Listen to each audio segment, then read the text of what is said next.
Hello everyone. Last video में जैसे हमने बात की थी, इस वीडियो में हम जानने वाले हैं सुपर ट्रेंड को। सुपर ट्रेंड होता क्या है, इससे मार्केट के ट्रेंड का अनुमान कैसे लगाया जाता है। देखिए, सुपर ट्रेंड मार्केट का एक इंडिकेटर होता है, रेडीमेड इंडिकेटर होता है। इसमें लाइनें होती हैं, एक ग्रीन लाइन होती है, एक रेड लाइन होती है।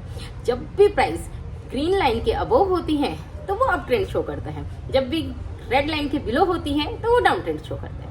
सुपर ट्रेंड का जो कैलकुलेशन होता है वो ट्रू रेंज के बेसिस पे होता है। एवरेज ट्रू रेंज यहाँ निकाली जाती है और फिर मल्टीप्लायर यूज किया जाता है, उसके बेसिस पर यहाँ सुपर ट्रेंड कैलकुलेट होता है। पहले हम कैलकुलेशन पार्ट को देखते हैं कि सुपर ट्रेंड का कैलकुलेशन कैसे होता है। देखिए, सुपर ट्रेंड के लिए नॉर्मली जो यूज किया जाता है वो 10 डेज की एवरेज ट्रू रेंज ली जाती है, जो 3 मल्टीप्लायर यूज किया जाता है। अलग अलग ब्रोकर की साइट पे अलग अलग सुपर ट्रेंड की रेंज भी हो सकती है। आपको 7 डेज की ट्रू रेंज हो सकती है, 2 डेज का मल्टीप्लायर हो सकता है, 14 डेज की ट्रू रेंज हो सकती है, 20 डेज की हो सकती है, मल्टीप्लायर भी 4 डेज का, 1.5 का, डिफरेंट हो सकते हैं। तो सुपर ट्रेंड के लिए एक फिक्स नहीं होता है। मेजोरिटी साइट पर 10 और 3, 10 डेज की ATR और 3 मल्टीप्लायर यूज किया जाता है। अब हम यहाँ कैलकुलेट करते हैं कि हम ये ट्रू रेंज कैसे कैलकुलेट करेंगे। देखिए, ट्रू रेंज कैलकुलेशन के लिए हमें 3 फिगर चाहिए होते हैं। इन 3 फिगर्स में से जो हाई होता है वही हमारी ट्रू रेंज मानी जाती है। पहला होता है, जितने दिन की हमें ट्रू रेंज कैलकुलेट करनी है उतने दिन की हम हाई प्राइस में से लो प्राइस माइनस कर देंगे।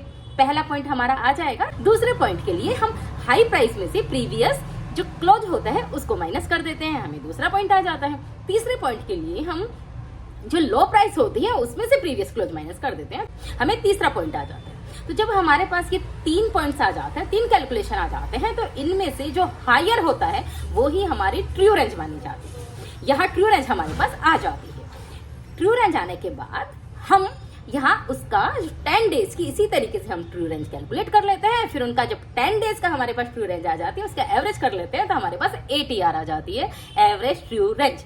वही सुपर ट्रेंड के कैलकुलेशन में यूज की जाती है। उसके बाद 3 मल्टीप्लायर या 2 मल्टीप्लायर या 1.5 मल्टीप्लायर, 4 मल्टीप्लायर, जैसा भी मल्टीप्लायर हमें यूज करना है वैसा हम यूज कर लेते हैं, तो हमें सुपर ट्रेंड आ जाता है। आपको कैलकुलेशन करना है, कैलकुलेशन करके करिए, नहीं तो ब्रोकर की साइट पे जो रेडीमेड सुपर ट्रेंड आता है आप उसको यूज करिए। जैसे ही आप सुपर ट्रेंड इंडिकेटर को अप्लाई करेंगे आपके पास सुपर ट्रेंड आ जाएगा। सुपर ट्रेंड में आपको रेड लाइन दिखेगी, ग्रीन लाइन दिखेगी। जब भी प्राइस रेड लाइन के बिलो होगी तो वो डाउन ट्रेंड शो करेगा, जब भी प्राइस ग्रीन लाइन के अबोव होगी तो वो अप ट्रेंड शो करेगा। सुपर ट्रेंड ट्रेंडिंग मार्केट में आपको बेटर व्यू देगा। अगर मार्केट कंसोलिडेशन में है, मार्केट चोपी है, तो सुपर ट्रेंड आपको फॉल सिग्नल देगा। तो आपको अकेला सुपर ट्रेंड उस टाइम पर आपकी ज्यादा हेल्प नहीं कर पाएगा। आपको सुपर ट्रेंड को और इंडिकेटर से मिला के देखना होगा। अब सुपर ट्रेंड को जनरली ट्रेडर्स लोग OBV से मिक्स करते हैं, super trend plus OBV strategy लेते हैं। काफी जो ट्रेडर्स होते हैं super trend plus ROC, rate of change, ये स्ट्रेटेजी लेते हैं। कुछ ट्रेडर्स होते हैं जो super trend plus Williams R% लेते हैं। इस तरीके से सुपर ट्रेंड को दूसरी स्ट्रेटेजी से मिला के यूज करते हैं ताकि वो मैनिपुलेशन को आइडेंटिफाई कर पाए। क्योंकि सुपर ट्रेंड सिर्फ ट्रेंडिंग मार्केट में आपको अच्छा व्यू देता है। जब तक ग्रीन लाइन के ऊपर है आप अपनी बाइंग कंटिन्यू करो, जैसे ही रेड लाइन के नीचे आने लगता है आपको सेल इनिशिएट करना होता है, ग्रीन लाइन के ऊपर रहता है बाइंग करना होता है। तो इस तरीके से सुपर ट्रेंड की स्ट्रेटेजी काम करती है। अब हम जानते हैं सुपर ट्रेंड और OBV को। देखिए, जैसा कि आपको बताया था, OBV यदि बढ़ता हुआ होता है, प्राइस भी आपकी बढ़ती हुई होती है, तो वो आपको ट्रेंड को इंडिकेट करता है। अब यहाँ आपका सुपर ट्रेंड बढ़ता हुआ है, लेकिन यदि आपका OBV गिरता हुआ होता है तो वो एक इंडिकेशन होता है फ्यूचर में प्राइस डाउन जा सकती है। ये जो अप ट्रेंड है अब ये डाउन ट्रेंड शो कर सकता है, ये मार्केट में रिवर्सल शो कर सकता है। तो वहीं आपको OBV जब मिला के देखोगे तो आपको एक बेटर व्यू मिलेगा, आपको मैनिपुलेशन आइडेंटिफिकेशन होगा कि मार्केट अब यहाँ पर चोपी हो रहा है, आपको मार्केट ट्रैप कर सकता है। तो उस अकॉर्डिंग आप अपनी सेफ्टी रख लीजिए। जब सुपर ट्रेंड आपका ऊपर जाता हुआ हो, OBV आपका नीचे जाता हुआ, तो आपको प्रिकॉशन लेना होता है कि यहाँ हो सकता है मार्केट चेंज हो जाए, मार्केट अपनी अप डायरेक्शन को डाउन डायरेक्शन में कर ले। इसी तरीके से आपका सुपर ट्रेंड जब गिरता हुआ है, प्राइसेस जब रेड लाइन के बिलो है, लेकिन आपका OBV ऊपर जा रहा है, तो वो आपको इंडिकेशन देगा कि मार्केट अब हो सकता है डाउन ट्रेंड को अप ट्रेंड में चेंज कर दे। तो इस तरीके से सुपर ट्रेंड प्लस OBV की स्ट्रेटेजी काम करती है। नेक्स्ट वीडियो में हम जानेंगे कि ये जो ब्रोकर की साइट पे इंडिकेटर्स होते हैं, इसको हम हमारे स्टॉक के साथ कैसे अप्लाई करें, हम हमारी स्टॉक पर ये चार्ट में कैसे अप्लाई करें। देखिए मार्केट में बहुत रेडीमेड इंडिकेटर है, मार्केट में 100 से भी ज्यादा इंडिकेटर आपको ब्रोकर की साइट पे मिल जाएंगे। आप कितना भी उनको देखते रहिए, लेकिन जब तक आप उनकी प्रैक्टिस नहीं करेंगे आपको कुछ भी हेल्प नहीं मिलने वाली। आप कितने ही कोर्स कर लीजिए, कितने ही महंगे कोर्स कर लीजिए, बिना प्रैक्टिस के आपको कुछ नहीं मिलने वाला। जैसे आपने कोई कार सीखी, आप किसी भी कार में आप एक्सीलेटर, ब्रेक, क्लच, ये सब थ्योरी सीखते रहेंगे, लेकिन जब तक उसको हर रास्ते पे, पहाड़ी रास्ते पे, फ्लैट रास्ते पर जब तक आप खुद उसको ड्राइव नहीं करेंगे, आप क्या कार लेके निकल सकते हो? आपको क्या वो कॉन्फिडेंस आ सकता है? नहीं आ सकता ना। आप एक कार सीखने के बाद उसको डिफरेंट जगहों पे प्रैक्टिस करते हो। वैसे ही मार्केट में होता है। मार्केट में इंडिकेटर तो अनगणित है। आप मार्केट के इंडिकेटर कभी उस पर आप करते रहेंगे, आपको कुछ हेल्प नहीं मिलने वाली है।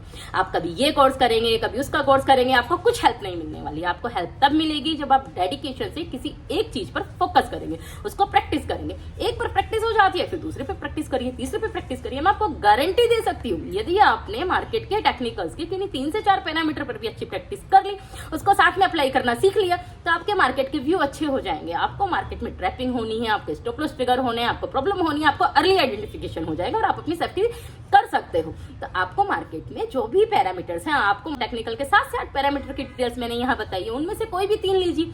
सबसे पहले एक पे प्रैक्टिस करिए, फिर मिला के स्ट्रेटेजी यूज करिए। ओबीवी सुपर ट्रेंड की स्ट्रेटेजी है, बॉलिंजर बैंड आरएसआई की स्ट्रेटेजी है।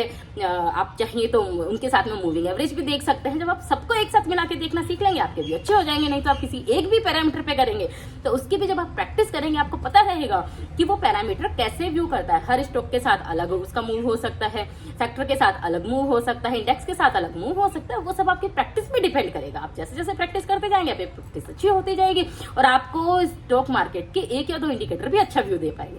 आगे आने वाले वीडियो में हम प्राइस एक्शन को भी समझेंगे कि प्राइस एक्शन क्या होता है। जैसे कि हम सुनते रहते हैं ये प्राइस एक्शन है, प्राइस एक्शन, इसका बुलिश हो रहा है, इसका बियरिश हो रहा है, मार्केट में अप आना है, डाउन आना है। वो सब भी हम नेक्स्ट वीडियो में बात करेंगे कि सिंपल प्राइस एक्शन क्या होते हैं, प्राइस एक्शन में क्या देखा जाता है और प्राइस एक्शन से मार्केट का मूव कैसे लिया जाता है। ये एक फैक्ट है। प्राइस एक्शन जो है स्टॉक मार्केट का ब्रेन होता है।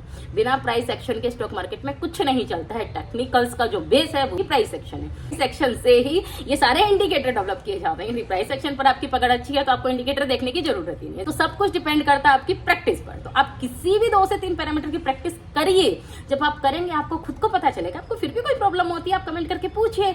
आप मेरे को ग्रुप में पूछ लीजिए, जो टेलीग्राम पर ग्रुप है sweet stock and market trend, वहां एक स्टडी ग्रुप भी है जहां काफी ई बुक आपको अवेलेबल है। आपने यदि वो पढ़ ली तो आपको किसी महंगे कोर्स की जरूरत नहीं है। वहां टेक्निकल्स की भी काफी अच्छी बुक्स है। एक बुक्स भी आपकी हेल्प कर देगी यदि आपने उसको ढंग से पढ़ा और ढंग से प्रैक्टिस किया। इंपॉर्टेंट प्रैक्टिस है। अगर आपने प्रैक्टिस नहीं की तो आप कितनी भी टेक्निकल्स की बुक पढ़ ली, कितने भी कोर्स कर लीजिए, आपको कोई हेल्प नहीं मिलने वाली, आपको वो कॉन्फिडेंस नहीं आने वाला है। लेकिन यदि आपने प्रैक्टिस की, आपने समझा, फिर किसी 1 या 2 पैरामीटर पे भी प्रैक्टिस करके अपना डिसिप्लिन रखा, डेडिकेशन रखा, लिमिट रखी, कैपेसिटी रखी, तो स्टॉक मार्केट आपके लिए फ्रेंड होना ही है। तो चलिए नेक्स्ट वीडियो में मिलते हैं और देखते हैं कि हम ये जो टेक्निकल इंडिकेटर है उसको हमारे चार्ट पर कैसे अप्लाई करवाते हैं, कैसे हमारे चार्ट पर ये टेक्निकल इंडिकेटर आते हैं। आगे हम टेक्निकल्स में टाइम फ्रेम की भी बात करने वाले हैं, कैंडल स्टिक की भी बात करने वाले हैं, चार्ट की भी बात करने वाले हैं। तो आप चैनल को सब्सक्राइब करके जो भी सीखने में इंटरेस्ट रखता है आप उसको वीडियो फॉरवर्ड कर दीजिए। Thank you.